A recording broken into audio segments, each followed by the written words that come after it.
మన రక్షకుడైన యేసుక్రీస్తు శుభనామం పేరిట మీకు అందరికీ కూడా ప్రత్యేకమైనటువంటి వందనాలు తెలియపరుస్తున్నాను. మనము కొద్ది నిమిషాలు దేవుని యొక్క వాక్యాన్ని ధ్యానం చేద్దాం. మనము కొన్ని వారాలుగా పౌలు తెస్సలోనికయ సంఘానికి రాసినటువంటి మొదటి పత్రికను ధ్యానం చేస్తూ ఉన్నాం. ఈరోజు కూడా అదే పత్రికలో నుండి మనం ఒక వాక్య భాగాన్ని ధ్యానం చేద్దాం. చదువుకుందాం.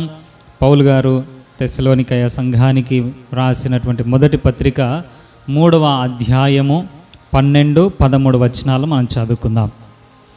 మరియు మన ప్రభువు అయిన యేసు తన పరిశుద్ధులందరితో వచ్చినప్పుడు మన తండ్రి అయిన దేవుని ఎదుట మీ హృదయములను పరిశుద్ధత విషయమై అనింద్యమైనవిగా ఆయన స్థిరపరచుటకై మేము మీ ఎడల ఎలాగూ ప్రేమలో అభివృద్ధి పొంది వర్ధిల్లుచున్నామో అలాగే మీరును ఒకని ఎడల ఒకడును మనుష్యులందరి ఎడలను ప్రేమలో అభివృద్ధి పొంది వర్ధిల్లునట్లు ప్రభువు దయచేయునుగాక. ఆమేన్. అందరు కూడా నా వైపు చూడండి. కొద్ది నిమిషాలు మనము ఈ వాక్య భాగాన్ని ధ్యానం చేద్దాం. ఇక్కడ వ్రాయబడినటువంటి విషయం ఏమిటి అనంటే, మనకందరికీ తెలుసు యేసుక్రీస్తు ప్రభువారు మరలా మనల్ని తనతో ఉండటానికి తీసుకొని వెళ్ళటానికి మరలా రాబోతున్నాడు అనేటటువంటి విషయం మనకందరికీ తెలుసు. అదే విషయాన్ని ఇక్కడ తెస్సలోనికయ సంఘానికి చెప్తూ ఇక్కడ ఒక ప్రాముఖ్యమైనటువంటి విషయాన్ని మాట్లాడుతున్నాడు. ప్రభు అయిన యేసు తన పరిశుద్ధులందరితో కూడా వచ్చినప్పుడు తండ్రి ఎదుట పరిశుద్ధత విషయమై అనింద్యముగా స్థిరపరచాలట. దేని విషయంలో చెప్పాలి? దేని విషయంలో? పరిశుద్ధత విషయంలో. దేవుని వాక్యం సెలవిస్తుంది, దేవుడు పరిశుద్ధుడు కనుక మనమందరం కూడా పరిశుద్ధులై ఉండాలని. అదేవిధంగా పరిశుద్ధత లేకుండా దేవుణ్ణి చూడటం కానీ దేవుణ్ణి చేరటం కానీ అసాధ్యం, అసంభవం అనేటటువంటి విషయం బైబిల్ గ్రంథములో చాలా స్పష్టంగా వ్రాయబడి ఉంది. ఎందుకు అనంటే ఆయన పరిశుద్ధుడు కాబట్టి ఆయనను చేరాలి, ఆయనను చూడాలి అనంటే మనం ఏ విధంగా ఉండాలి, ఏ విధంగా మారాలి? పరిశుద్ధంగా మారాలి. పరిశుద్ధతలో మనం నడిపించబడాలి. ఏమైందయ్యా మన పరిశుద్ధత అనంటే, ఎప్పుడైతే ఆదాము తినకూడదు అన్నటువంటి పండును తిని ఆజ్ఞను అతిక్రమించాడో ఆ పాపము మనందరికీ కూడా సంక్రమిస్తూ వస్తున్నది. అదేవిధంగా మనం మన క్రియల ద్వారా మన స్వయంకృత అపరాధం వలన వచ్చినటువంటి ఆ శిక్ష, ఆ యొక్క శాపం, ఆ యొక్క పాపం ద్వారా మనం కూడా దేవునిని చూడటం, దేవునిని చేరటం అనేది మనకు దూరం అయిపోయింది కదా. ఆదాము పాపం, మన పాపం దేవునికి మనకు అడ్డుగా నిలబడింది. ఆయనను చూడలేనటువంటి పరిస్థితి, ఆయనను చేరలేనటువంటి పరిస్థితి మన జీవితాలలో దాపురించింది. అయితే దేవుని వాక్యం ఏం సెలవిస్తుంది అనంటే, ఆయనను చూడాలి, ఆయనను చేరాలి, ఆయన రాజ్యంలో ఉండాలి అనంటే మనకేం అవసరం చెప్పాలి? పరిశుద్ధత అవసరం. పరిశుద్ధత అవసరం. మనం ఈ లోకంలో మనల్ని మనం పరిశుద్ధపరచుకోకుండా రేపటి దినం మనం అక్కడ చేరలేం. ఆయన వచ్చినప్పుడు ఆయనతో పాటు మనం ఎత్తబడి ఆ పరలోక రాజ్యంలో చేరాలి అనంటే మనకు పరిశుద్ధత అవసరం. అందుకే యేసుక్రీస్తు ప్రభువారు మన పాపముల నిమిత్తం, మన అపరాధముల నిమిత్తం, మన దోషముల నిమిత్తం పరిశుద్ధ రక్తాన్ని మన కొరకు చిందించాడు. ప్రియ దేవుని బిడ్డలారా, ఆయన రక్తంలో ఎవరైతే కడగబడతారో, ఆయన రక్తం ద్వారా ఎవరైతే శుద్ధి చేయబడతారో వారికి పరలోక రాజ్యం. అయితే ఇక్కడ ఒక ప్రాముఖ్యమైనటువంటి విషయాన్ని పౌలు ప్రస్తావిస్తున్నాడు. ఏమిటి అనంటే, యేసుక్రీస్తు ప్రభువారు పరిశుద్ధులందరితో వచ్చినప్పుడు మనమందరం కూడా తండ్రి అయిన దేవుని ఎదుట నిలవాల్సినటువంటి ఆ యొక్క సందర్భం ఉన్నది. కాబట్టి అప్పుడు తండ్రి ఎదుట మన హృదయముల విషయమై, పరిశుద్ధత విషయమై అనింద్యముగా స్థిరపరచాలి ఆయన. ఏలియా పరిశుద్ధుడే అని యేసుక్రీస్తు ప్రభువారు అక్కడ సాక్ష్యం చెప్పాలి తండ్రి ఎదుట. చెప్పాలి అనంటే నాలో ఏముండాలి? ఏలియాలో ఏముండాలి? పరిశుద్ధత అనేది ఉండాలి. పరిశుద్ధత అనగానే మనందరికీ కూడా ఏం గుర్తుకొస్తుంది చెప్పండి? పాపం అనగానే మనం ఏమనుకుంటాం?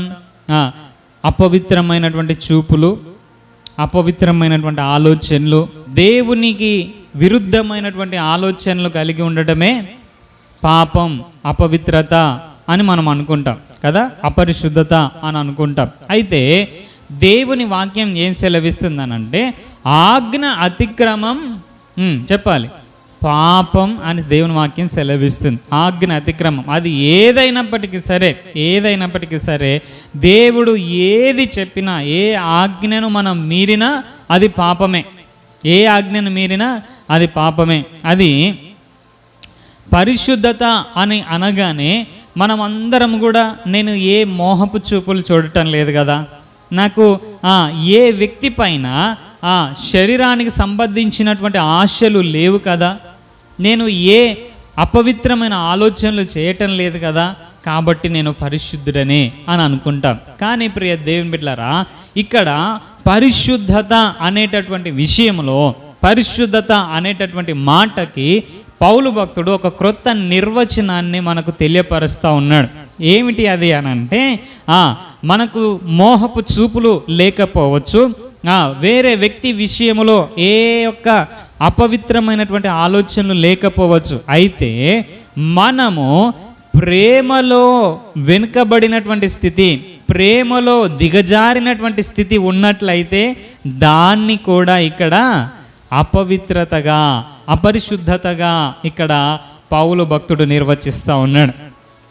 దేవుని ఎదుట, మన తండ్రి అయినటువంటి దేవుని ఎదుట మన హృదయం అనింద్యముగా ఉండాలి, పరిశుద్ధత విషయంలో అనింద్యముగా ఉండాలి అని అంటే ఇక్కడ 13వ వచనంలో అంటాడు, మేము మీ ఎడల ఎలాగూ ప్రేమలో వర్ధిల్లుచున్నామో అలాగే మీరు ఒకరి ఎడల ఒకరు వర్ధిల్లుచు అందరి ఎడల, మనుష్యులందరి ఎడల ప్రేమలో అభివృద్ధి పొంది వర్ధిల్లునట్లు ప్రభువు దయచేయునుగాక అని అంటాడు. మన తండ్రి అయిన దేవుని ఎదుట మన హృదయం పరిశుద్ధంగా కనబడటానికి, అనింద్యమైన వారిగా మనం అక్కడ నిలబడాలి అనంటే మనము ప్రేమలో వర్ధిల్లాలి, ప్రేమలో వర్ధిల్లాలి. మనము ప్రేమలో గనక వేరు పారిన వారముగా ఉండకపోతే అది కూడా అపవిత్రత, అపరిశుద్ధత అనేటటువంటి విషయాన్ని ఇక్కడ పౌలు భక్తుడు ప్రస్తావిస్తూ ఉన్నాడు. అసలు దేవుడు మనల్ని ఎందుకు పిలిచాడు చెప్పండి? దేవుడు నిన్ను నన్ను పిలిచినటువంటి పర్పస్ ఏమిటి? ఎందుకు పిలిచాడు? అసలు ఎందుకు మనల్ని ఏర్పాటు చేసుకున్నాడు? ఎందుకు మనల్ని ఎన్నుకున్నాడు అనంటే దేవుని వాక్యం చాలా స్పష్టంగా వ్రాయబడి ఉంది. తెస్సలోనికయ రాసినటువంటి మొదటి పత్రిక 4వ అధ్యాయము 7వ వచనం నుంచి మనము చూసినట్లయితే, పరిశుద్ధులగుటకే దేవుడు మనలను పిలిచెను కానీ అపవిత్రులుగా ఉండుటకు పిలువలేదు. ఎందుకు పిలిచాడంటే దేవుడు పరిశుద్ధులగుటకే మనము అపవిత్రతలో ఉన్నాం, మనము ఆ యొక్క దోషము చేత, పాపము చేత ఉన్నాం. కాబట్టి ఆ యొక్క దోషము, పాపము నుంచి విడుదల పొంది పరిశుద్ధులగటానికే, పరిశుద్ధులుగా జీవించటానికే, పరిశుద్ధుడైనటువంటి దేవాది దేవుని యొక్క ఆ యొక్క స్వారూప్యంలోనికి మనం మార్చబడటానికే దేవుడు మనల్ని పిలిచాడు కానీ అపవిత్రులుగా ఉండటానికి పిలువలేదట. అయితే ఆదాము నుంచి సంక్రమించిన పాపం నుంచి విడిపించబడ్డాం. మనం ఏదైతే చేశామో తప్పులు, అపరాధములు, వాటి నుంచి విడిపించబడ్డాం. ఇక నాకేం పాపం ఉంది, నాలో ఏం పాపం ఉంది అని మనం అనుకుంటాం. అయితే ఇక్కడ పరిశుద్ధత గురించి మరొక నిర్వచనాన్ని పౌలు భక్తుడు తెలియపరుస్తున్నాడు. ఏమిటి అనంటే, మనం అందరం కూడా పరిశుద్ధులుగా ఉండటానికి పిలువబడ్డాం. అయితే ఈ పరిశుద్ధతను మనలో నుండి తొలగించేటటువంటి లక్షణం, తొలగించేటటువంటి కార్యం ఏమిటి అనంటే సహోదర ప్రేమ మనలో మిస్ అవ్వడం. అందుకే ఇక్కడ 8వ వచనంలో అంటాడు, 7వ వచనంలో రాస్తూ, పరిశుద్ధులగుటకే దేవుడు మిమ్మల్ని పిలిచాడు కానీ అపవిత్రులుగా ఉండటకు పిలవలేదని చెప్తూ, కాబట్టి ఉపేక్షించువాడు మనుష్యుని ఉపేక్షింపడు కానీ మీకు తన పరిశుద్ధాత్మను అనుగ్రహించిన దేవునినే ఉపేక్షించుచున్నాడట. సహోదర ప్రేమను గూర్చి మీకు వ్రాయనక్కరలేదు, మీరు ఒకరినొకడు ప్రేమించుటకు దేవుని చేత నేర్పరచబడితిరట. దేవుని బిడ్డలారా, దేవుడు మనల్ని పిలిచిన పిలుపు పరిశుద్ధులగటానికి. దేవుడు మనల్ని ఏర్పాటు చేసుకున్నది ఎందుకు అని అంటే మనం పరిశుద్ధులం కావటానికి. అయితే నాలో ఏ పాపం ఉన్నది, నేను అపవిత్రమైన చూపులు చూడటం లేదు, అపవిత్రమైన కార్యాలు చేయటం లేదు, నాలో ఏ అపవిత్రతకు సంబంధించినటువంటి మూలమే లేదు కదా అని మనం అనుకోవచ్చు. కానీ మనము మన సహోదరుల ఎడల ప్రేమ కలిగి లేకపోతే కూడా అది అపవిత్రత, అపరిశుద్ధత అని ఇక్కడ పౌలు భక్తుడు చాలా స్పష్టంగా వ్రాస్తూ ఉన్నాడు. మనం పరిశుద్ధులగటానికే మనం పిలువబడ్డాం, మనం పరిశుద్ధులం కావటానికే ఏర్పరచబడ్డాం. అయితే మనం పాపమంతా కూడా విడిచిపెట్టాం. మనం ఏదైతే చేయకూడని కార్యాలు ఉన్నాయో వాటన్నిటిని విడిచిపెట్టాం. అయితే ఈ ఒక్కటి ప్రకటన గ్రంథంలో అంటాడు కదా, ఈ ఒక్క లోపం నీలో ఉన్నది. ఈ విషయంలో నువ్వు పర్ఫెక్ట్గా ఉన్నావు, ఈ విషయంలో నువ్వు పర్ఫెక్ట్గా ఉన్నావు, ఈ విషయంలో నీ మీద అసలు నింద మోపాల్సిన అవసరమే లేదు. అయితే ఈ ఒక్కటి నీలో ఉన్నది, ఈ యొక్క లోపం నీలో ఉన్నది అని చెప్తూ ఉన్నప్పుడు ఈ దినం మనతో కూడా పౌలు భక్తుడు పరిశుద్ధాత్మ ప్రేరేపణ ద్వారా మనతో చెప్తున్నటువంటి మాట ఏంటనంటే, అవును నువ్వు విడిచిపెట్టాల్సినవి విడిచిపెట్టినావు, ఈ విషయంలో నువ్వు పర్ఫెక్ట్గా ఉన్నావు, ఈ విషయంలో నువ్వు పర్ఫెక్ట్గా ఉన్నావు, ఇదిగో ఈ విషయంలో కూడా నువ్వు పర్ఫెక్ట్గా ఉన్నావు. అయితే అంత మాత్రము చేత పరిపూర్ణ పరిశుద్ధతలోనికి నువ్వు నడిపించబడలేదు. నీలో కూడా ఒక లోపం ఉన్నది.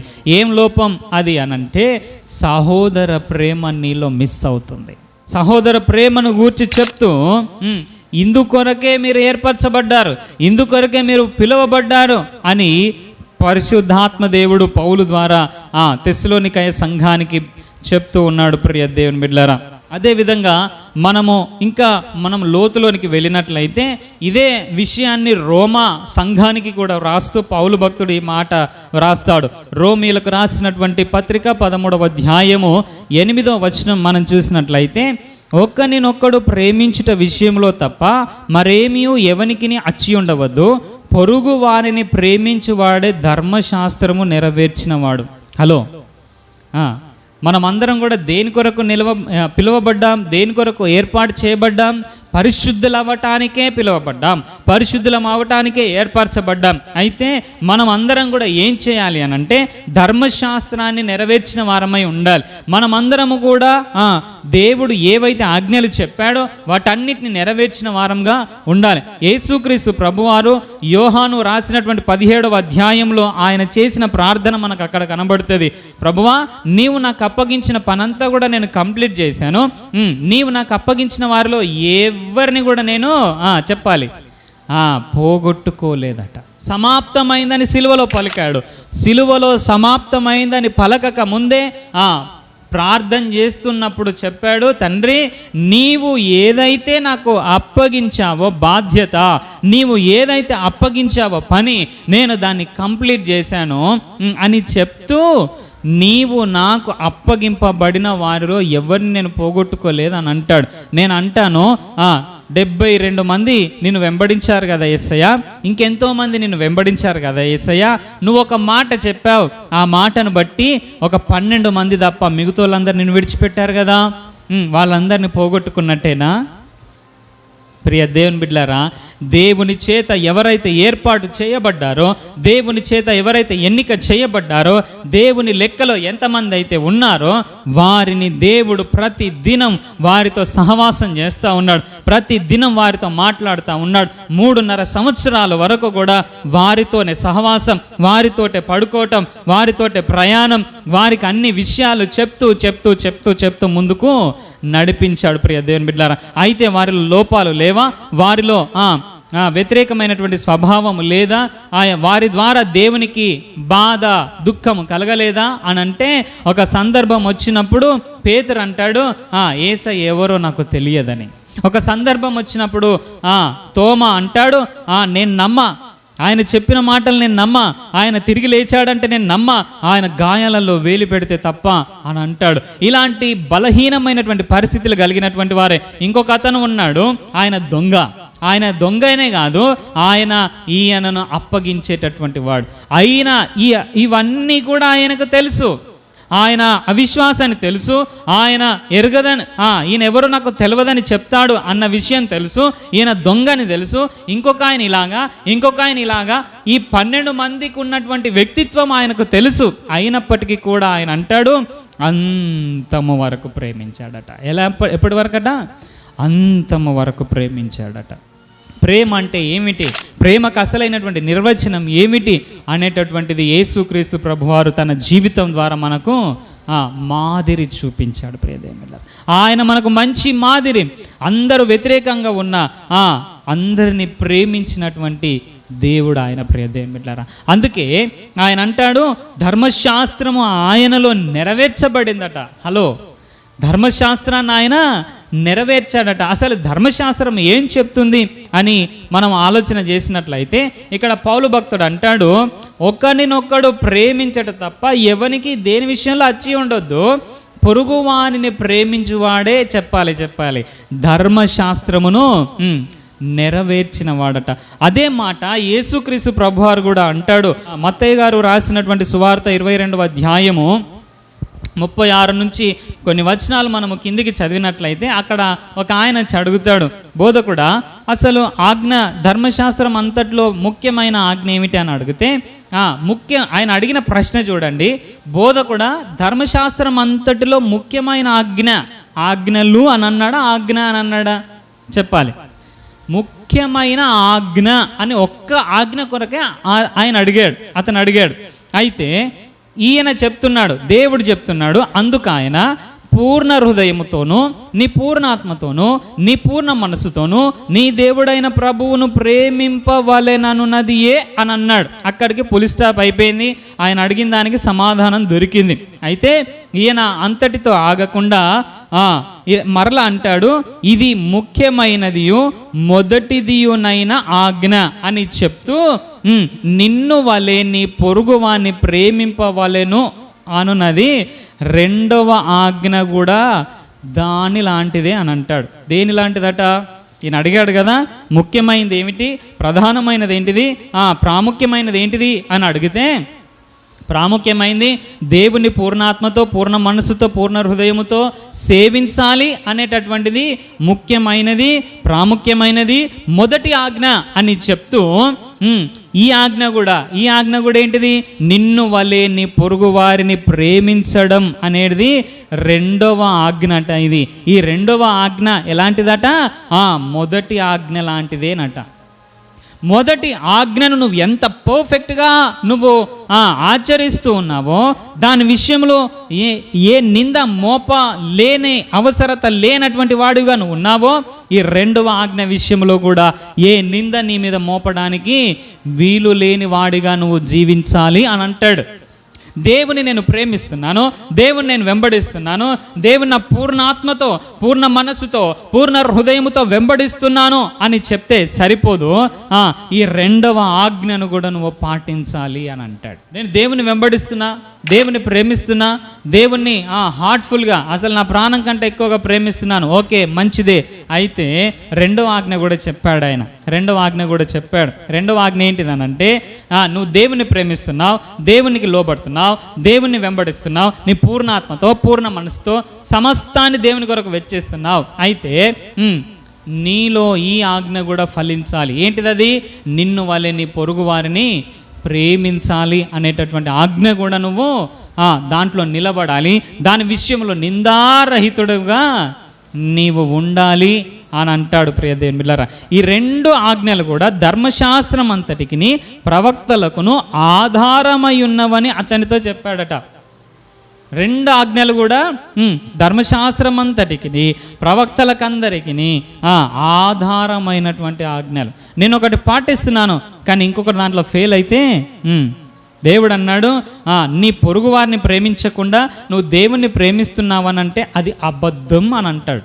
హలో, నేను అంటున్నావు కదా, నేను దేవుని ప్రేమిస్తున్నా, దేవునికి లోబడుతున్నా, దేవుని ఆజ్ఞలకు లోబడుతున్నా, సమస్తాన్ని దేవుని కొరకు వెచ్చిస్తున్నా, నా పూర్ణ హృదయముతో నా పూర్ణ ఆత్మతో నేను దేవుని వెంబడించే విషయంలో ఎక్కడ నాలో లోపం లేదు అని అంటున్నావు కదా.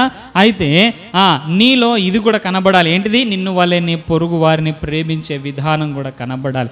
ఆయన అంటాడు, నీ పొరుగు వారిని ప్రేమించకుండా నేను దేవుని ప్రేమిస్తున్నా, నేను దేవునికి లోబడుతున్నా, నేను దేవుని వెంబడిస్తున్నానంటే అది అబద్ధం అని అంటాడు. అందుకే పౌలు గారు కూడా రాస్తూ ఇలా అంటాడు. గలతీలకు రాసినటువంటి పత్రిక 5వ అధ్యాయము 13-14 వచనాలు చూసినట్లయితే, సహోదరులారా, మీరు స్వతంత్రులుగా ఉండటకు పిలువబడితిరి. అయితే ఒక మాట, ఆ స్వాతంత్ర్యము శారీరక క్రియలను హేతువు చేసుకొనక ప్రేమ కలిగిన వారై ఒకనినొకడు దాసులయుండుడి.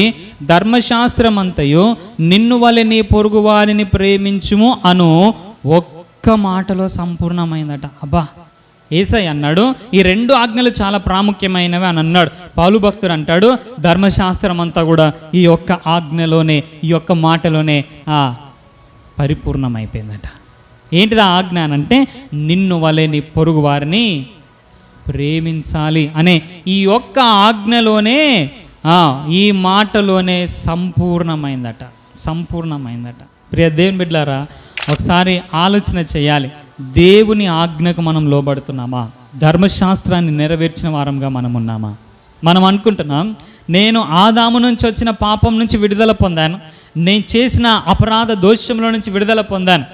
అయితే ఈ ఆజ్ఞ పాటించకపోతే, ఈ ధర్మశాస్త్రంలో చెప్పబడిన ఈ ఆజ్ఞను పాటించకపోతే, రేపటి దినమున యేసుక్రీస్తు ప్రభువారు పరిశుద్ధులతో వచ్చినప్పుడు తండ్రి ఎదుట నీ హృదయము మీద నింద దోషారోపణ చెయ్యొద్దు అనంటే ఇది మనం పాటించాలి. ప్రియదేవుల, నిన్ను వలె నీ పొరుగు వారిని ప్రేమించాలి అనేటటువంటి మాట, ఆ ఆజ్ఞ మనము తప్పిన వారముగా ఉండటానికి వీలు లేదు. ప్రియదేవుని బిడ్డలారా, ఇక్కడ పౌలు భక్తుడు చాలా స్పష్టంగా రాస్తూ ఉన్నాడు, మన ప్రభు అయిన యేసు పరిశుద్ధులతో వస్తాడు, మన తండ్రి అయిన దేవుని ఎదుట మనం నిలబడతాం. అయితే మీ హృదయములను పరిశుద్ధత విషయమై అనింద్యముగా ఆయన స్థిరపరచాలి అనంటే, ఒకని ఎడల ఒకడు మనుషులందరి ఎడల ప్రేమలో అభివృద్ధి పొందిన వారమై ఉండాలి. ఆజ్ఞకు లోబడిన వారమై ఉండాలి. నేను దేవుని ప్రేమిస్తున్నా చాలు అనుకుంటే సరిపోదు, నీ పొరుగు వారిని కూడా ప్రేమించేవాడవై ఉండాలి. మనం ఎప్పుడైతే మన పొరుగు వారిని ప్రేమించే వారమై ఉంటామో, దేవుడు మన హృదయముల విషయంలో వీడు అనింద్యుడయ్యా, వీడిని పరిశుద్ధుడయ్యా అని తండ్రి అయిన దేవుని ఎదుట మన కొరకు సాక్ష్యం చెప్తాడట. ప్రియ దేవులారా, అదేవిధంగా యోహాను గారు రాసినటువంటి మొదటి పత్రిక మనం అంతా చూసినట్లయితే ఎక్కువగా ఆ భక్తుడు ప్రస్తావించినటువంటి విషయం ఏమిటి అని అంటే ప్రేమ ప్రేమ ప్రేమ. మన అక్కడ ఆ యొక్క గ్రంథం అంతట్లో కూడా ఎక్కువగా ప్రేమ అనేటటువంటి విషయం మనకు కనబడుతూ ఉంటుంది. 3వ అధ్యాయము 11 నుంచి 19 ఆ వచనాలు మనం చూసినట్లయితే, మనము ఒకరినొకడు ప్రేమింపవలెనన్నది మొదటి నుండి మీరు వినిన వర్తమానమే కదా. మొదటి నుంచి దేవుడు ఇదే చెప్తున్నాడు కదా. ఏంటిది? దేవుణ్ణి ఎలాగైతే ప్రేమిస్తున్నారో మీరు ఒకరినొకరు కూడా అదే విధంగా ప్రేమించాలి అనేటటువంటిది ఫస్ట్ నుండి నువ్వు నేర్చుకుంటున్నటువంటి విషయమే కదా. అయితే మనము కయ్యను వంటి వారము కావద్దు, అలాగ ఉండొద్దు అని అంటాడు. కయ్యను ఎలాంటి వాడు అనంటే వాడు దుష్టుని సంబంధట. ఎవరి సంబంధట? కయ్యను చెప్పాలి, దుష్టుని సంబంధట. కయ్యను ఎక్కడి నుంచి వచ్చాడు? ఆదాము హవ్వల నుండి వచ్చాడు. మరి వాడు దుష్టుని సంబంధి ఎలాగ మార్చబడ్డాడు? దేవుడు కదా ఆదాము హవ్వలను చేశాడు, దేవుడు కదా ఆదాము హవ్వలకు మొదటి సంతానముగా కయ్యన్ని ఇచ్చాడు. అవునయ్యా, దేవుడే చేశాడు, దేవుడే ఆదామును చేశాడు, దేవుడే హవ్వను చేశాడు, దేవుడే గర్భఫలముగా మొదటి గర్భఫలముగా కయ్యన్ని ఇచ్చాడు. మరి వీరు దేవుని సంబంధులే కదా. మరి ఇక్కడ ఈయనెందుకు ఈయన దుష్టుని సంబంధుడు అని అంటున్నాడు అని అంటే, కయ్యను దేవుని సంబంధే, అయితే దుష్టుని సంబంధిగా ఎలాగ మార్చబడ్డాడు అని అంటే కింది వచనాలలో అంటాడు, తన క్రియలు చెడ్డవై తన సహోదరుని క్రియలు మంచివై తన సహోదరుని ఎడల ద్వేషం కలిగినందుకే. ఎందుకట ద్వేషం. హేబేలు విషయంలో ద్వేషం, హేబేలు విషయంలో కోపం, హేబేలు విషయంలో ప్రేమ లేని తత్వం. అందుకొరకే కదా కయ్యను దుష్టుని సంబంధిగా మార్చబడ్డాడు. అని అంటాడు. ప్రియ దేవుని బిడ్డలారా, మనము సహోదరులను ప్రేమిస్తే మనము జీవంలో ఉంటాం. ఇక్కడ కయ్యను దుష్టుని సంబంధిగా మార్చబడడానికి కారణం హేబేల్ని ద్వేషించటం, హేబేల్ని ప్రేమించలేకపోవటం. అయితే ఇక్కడ అదే యోహాను గారు రాస్తారు 4వ అధ్యాయం 7 నుంచి 16 వచనాలు చూసినట్లయితే, మనం ఒకరినొకరు ప్రేమించాలి. ప్రేమ దేవుని మూలంగా కలిగింది. ప్రేమించే ప్రతివాడు దేవుని మూలముగా పుట్టినవాడట. హలో, ప్రేమించే వాళ్ళందరూ ఎవరట? దేవుని మూలంగా. 3వ అధ్యాయంలో అన్నాడు కయ్యను దుష్టుని సంబంధి. ఎందుకు? వాడు సహోదరుని ద్వేషించాడు కాబట్టి. అయితే ప్రేమించే వారు ఎవరి సంబంధులట? దేవుని సంబంధులట, దేవుని నుండి పుట్టిన వారట. ప్రియ దేవుని బిడ్డలారా, అదేవిధంగా ఇక్కడ అంటాడు మనము సహోదరులను ప్రేమించుచున్నాము గనక మరణములో నుండి జీవములోనికి దాటి ఉన్నాడట. ఇక్కడ మరొక విషయం, ప్రేమ లేనివాడు మరణమందు నిలిచి ఉన్నాడట. తన సహోదరుని ద్వేషించువాడు నరహంతకుడట. హలో, నేను ఎవరిని హత్య చేయలేదండి, నా దగ్గర కత్తులు కటార్లు లేవండి. తన సహోదరుని ద్వేషించేవాడు నరహంతకుడట. నువ్వు కత్తి బట్టి ఇంకొకరిని పొడవాల్సిన అవసరం లేదు. నీ సహోదరుని ద్వేషిస్తే నీవు నరహంతకుడు అని దేవుని వాక్యం సెలవిస్తుంది. ప్రియ దేవుని బిడ్డలారా, ఇక్కడ కయ్యేను దుష్టుని సంబంధి అయి హేబేలుని ద్వేషించి నరహంతకుడుగా మార్చబడ్డాడు. ఎప్పుడైతే మనలో ద్వేషం అనేది పెరుగుతుందో మనల్ని కూడా నరహంతకుల లిస్టులో, దుష్టుని సంబంధులలో ఆ లిస్టులో పెడుతున్నాడు. దేవుని బిడ్డలారా, 4వ అధ్యాయంలో అంటాడు, మనము దేవుని మూలముగా పుట్టిన వారమైతే మన సహోదరులను మనము ప్రేమిస్తాం. సహోదరుని ప్రేమించనటువంటి వాడు, సహోదరుని ద్వేషించేటటువంటి వాడు నరహంతకుడు. ఏ నరహంతకునిలో కూడా దేవుని ప్రేమ నిలవదు. ఏ నరహంతకుని యందు నిత్య జీవం ఉండదని మీరు ఎరుగుదురు. మరలా చెప్తున్నాను, ఏ నరహంతకుని యందు నిత్య జీవం ఉండదట. ఏ నరహంతకుని యందు నిత్య జీవము లేదు. అయితే నిత్య జీవం ఎవరిలో ఉంది? ఈరోజు యేసయ్యను ఎందుకు నమ్ముకున్నావు? నిత్య జీవం పొందడానికి. ఈరోజు యేసయ్యను ఎందుకు వెంబడిస్తున్నావు? ఆ నిత్య జీవం పొందడానికి. ఈరోజు యేసయ్య కొరకు ఇన్ని త్యాగాలు ఎందుకు చేస్తున్నావు? యేసయ్య కొరకు నీ బంధువులను ఎందుకు విడిచిపెట్టా? యేసయ్య కొరకు నువ్వు ఆదివారం గుడికి ఎందుకు వస్తున్నావు అని అంటే నిత్య జీవం పొందుకోవటానికి. అయితే ఆ నిత్య జీవం వెళ్ళాలి అనంటే సహోదరులను ప్రేమించే వారమై ఉండాలి. ఏ నరహంతకుని యందు నిత్య జీవం ఉండదు. అయితే నిత్య జీవం ఎవరిలో ఉంటుంది? మనము ప్రేమించే వారమై ఉన్నామా? మరణము నుండి దాటించబడ్డాము, మరణము నుండి దాటించబడ్డాము అని అంటాడు. ప్రియ దేవుని బిడ్డలారా, ఈరోజు ఒకటే విషయాన్ని మనం ఆలోచన చేయాలి. అవును, దేవుని కొరకు ఎన్నో త్యాగాలు చేస్తున్నావు, దేవుని కొరకు ఎన్నో నీ ఆశలను చంపుకుంటున్నావు, దేవుని కొరకు నీ శరీరాన్ని కూడా నువ్వు చంపుకుంటున్నావు. అయితే మనలో ఈ ఒక్కటి ఉన్నదా? సహోదరుని ప్రేమించలేనటువంటి స్థితి, పొరుగు వారిని ప్రేమించలేనటువంటి స్థితి, ద్వేషించేటటువంటి స్థితి మనలో ఉన్నదా? మార్చుకోమంటున్నాడు ప్రియ దేవుని బిడ్డలారా. ఎందుకు అనంటే దేవుడు యేసుక్రీస్తు ప్రభువారు రేపటి దినమున పరిశుద్ధులందరితో వచ్చినప్పుడు తండ్రి అయిన దేవుని ఎదుట మన హృదయములను పరిశుద్ధత విషయంలో అనింద్యమైనవిగా స్థిరపరచాలి అనంటే మనము సహోదర ప్రేమ విషయంలో నిందలేని వారముగా ఉండాలి. కొంతమంది ఇలా అంటారు, అన్నా నీకేందన్నా నువ్వు మైక్ పట్టుకుంటే ప్రేమించమని ఇలాంటి ఎన్నెన్నో విషయాలు చెప్తావు, నీకేం తెలుసు? వాడు ఎట్లా అన్నాడు, వాడు ఎన్ని మాటలు అన్నాడు, వాడు ఎంత గాయపరిచిండు, వాడు ఎంత బాధ పెట్టిండు, వాడు నేను ఎంత దుఃఖంతో ఉన్నాను, నీకేం తెలుసు అన్న? నీ పాటికి నువ్వు ప్రేమించు అని చెప్తావు, నీకేంది అని అంటూ ఉంటారు. కొంతమంది అక్కలు కూడా అంటారు, అన్నా నీకేందన్నా నువ్వు అక్కడ ఉండి ప్రేమించు అని అంటావు, నీకేంది? నువ్వు ఇలాంటి ఎన్నన్నా చెప్తావు, నేనెంత బాధపడుతున్నానో నీకేం తెలుసు? నేను నా విషయంలో ఎన్ని మాటలు అన్నారు, ఎంత అవమానపరిచిండ్రు, ఎన్నెన్ని నా మీద సనుగులు జరిగి నీకేం తెలుసు అన్న? ఎట్లా ప్రేమించగలుగుతాం అని అంటూ ఉంటారు. అవును ప్రియ దేవుని బిడ్డలారా, నాకు తెలియకపోవచ్చు, నువ్వు ఎంత బాధపడుతున్నావో, నిన్ను ఎంత నీ సహోదరులు నిన్ను అవమానపరిచారో నాకు తెలియకపోవచ్చు. అయితే అన్నీ తెలిసినటువంటి దేవుడు చెప్తున్నాడు ఏమిటి అనంటే, నీ పొరుగు వారిని ప్రేమించమని చెప్తున్నాడు. నీ బాధ, నీ దుఃఖము, నీ అవమానం ఎరిగినటువంటి దేవుడు చెప్తున్నాడు ప్రేమించమని చెప్తున్నాడు. అవును, పౌలు కూడా అదే మాట చెప్తున్నాడు. పౌలు యేసుక్రీస్తు ప్రభువారు అనుభవము లేనటువంటి వారు కాదు ప్రియ దేవుని బిడ్డలారా. సొంత వారి చేత అవమానం అంటే ఏంటిదో యేసు ప్రభుకు తెలుసు. యేసు ప్రభు వెళ్తూ ఉంటే పిచ్చోడు అని అన్నారు. యేసు ప్రభు వారు వెళ్తూ ఉంటే ఎన్నో అవమానాలు, సొంత ఇంటి వారి చేత అవమాన పడినటువంటి పరిస్థితి యేసు ప్రభు వారి జీవితంలో ఉన్నది ప్రియ దేవుని బిడ్డలారా.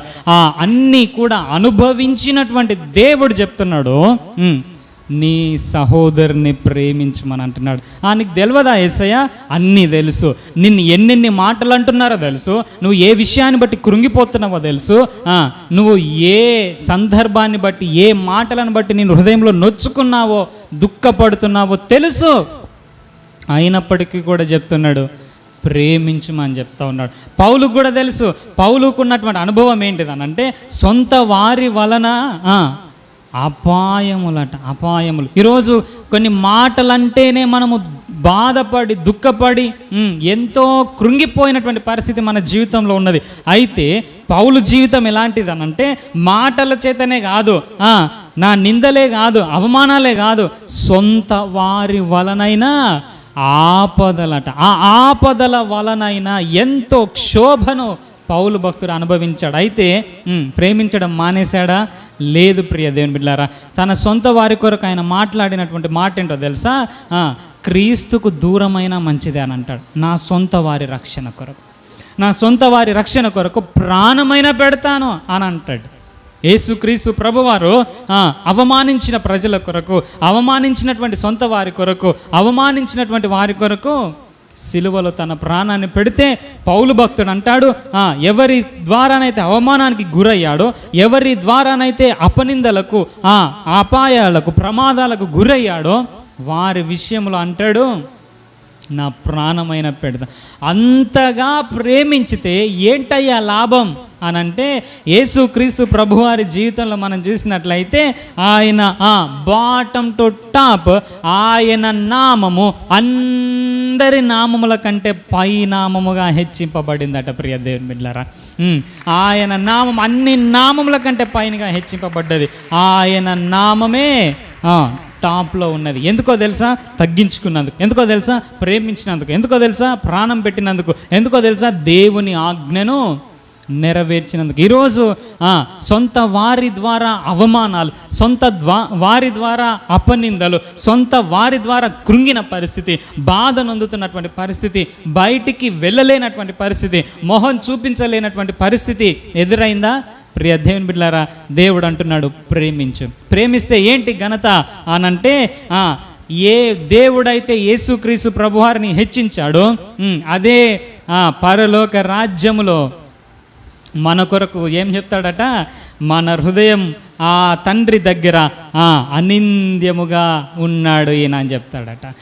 ఆయనకు కలిగినటువంటి ఘనత మనకు కూడా కలుగుతుంది. ఆయన అంటాడు, తండ్రి నేను ఎలా ప్రేమించానో, సొంత వారి ద్వారా అవమానాలకు గురైన నేను ఎలా ప్రేమించానో, ఇదిగో ఈ వ్యక్తి అలాగే ప్రేమించాడు. నన్ను పోలి నడుచుకున్న వ్యక్తి, నన్ను ఈ లోకానికి నన్ను చూపించినటువంటి, తన ద్వారా చూపించినటువంటి వ్యక్తి ఈయన. నేను ఎలా ప్రేమించానో అలా ప్రేమించినటువంటి వ్యక్తి ఈయన అని చెప్పినప్పుడు ఆయన అంటాడు, బలా నమ్మకమైన మంచి దాసుడా. దేవునికి కలిగినటువంటి ఘనతలో, దేవునికి కలిగినటువంటి మహిమలో మనకు కూడా పాలు దయచేస్తాడట. ఎందుకో తెలుసా? దేవుని పోలి నడిచినందుకు, దేవుని పోలి ప్రేమించినందుకు. కాబట్టి ప్రియ దేవుని బిడ్డలారా, ఒకసారి ఆలోచన చేద్దామా? ఎక్కడ తప్పిపోతున్నాం? క్రీస్తు నేర్పించాడు తనను ద్వేషించే వారిని కూడా ప్రేమించాలి అనేటటువంటి తత్వం. ఆ క్రీస్తు తత్వాన్ని మనం చూపించగలుగుతున్నామా? ఎన్నో ఎన్నో ఎన్నో త్యాగాలు చేస్తున్నాం క్రీస్తు కొరకు, ఎన్నో శ్రమలు అనుభవిస్తున్నాం క్రీస్తు కొరకు. అయితే సహోదర ప్రేమ మనలో లేకపోతే, మన పొరుగువారిని మనము ప్రేమించలేకపోతే మనము మరణమందు నిలిచి ఉన్నామని, మనము నిత్య జీవం మనలో నిలవదని ఒకసారి మనము జ్ఞాపకం చేసుకొని మరలా మనము ప్రేమించడానికి ఇష్టపడదాం. బాధ కలుగుతుంది, దుఃఖం కలుగుతుంది, వేదన కలుగుతుంది, అయినా పర్వాలేదు. దేవుని కొరకు ఎన్నో ఓర్చుకుంటున్నాం కదా. ప్రేమ విషయంలో ఎందుకు లోపం మనలో కనబడాలి? యేసుక్రీస్తు ప్రభువారు ఒక టైంలో వెళ్తున్నప్పుడు పిచ్చోడు అన్నటువంటి ఆ తమ్ముడే క్రీస్తు దాసుడు అని అన్నారు. ఒక టైములో యోసేపు నిందించిన వారు, హింసించిన వారు, అమ్ముకున్న వారు, అవమానించిన వారు యోసేపు ఒక స్థితిలో ఉన్నప్పుడు వీళ్ళందరూ అంటారు, చెప్పాలి, నీ దాసులం మేమని అంటారు.